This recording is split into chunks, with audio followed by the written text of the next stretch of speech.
Berdasarkan data yang dihimpun, jumlah jemaah haji embarkasi Palembang, Sumatera Selatan yang meninggal dunia di Arab Saudi, yakni mencapai 2 orang. Hal ini disampaikan oleh Kementerian Agama Sumatera Selatan Al-Fajri Zabidi saat menggelar rapat evaluasi penyelenggaraan haji embarkasi debarkasi Palembang di Aula Pusat Informasi Haji.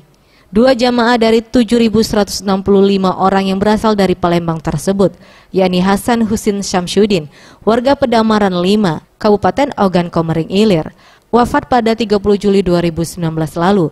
Kemudian Meisaro Akib Abdul Ghani, warga Kelurahan 32 Ilir, Kecamatan Ilir Barat 2 Palembang, yang wafat pada 2 Agustus lalu. Sedangkan jamaah yang sakit saat ini mencapai 12 orang jamaah yang telah dirawat di kota Makkah dan Madinah. Saat ini para jamaah sedang difokuskan untuk mempersiapkan wukuf di Arafah, Mina dan Musdalifah. Selain itu, pihak Kemenak pun mempersiapkan kepulangan jemaah embarkasi Palembang. Pemulangan dijadwalkan dilaksanakan secara bertahap. Pemulangan jemaah embarkasi Palembang itu diharapkan berjalan lancar seperti pelaksanaan dan kedatangan selama ini yang belum mengalami hambatan berarti.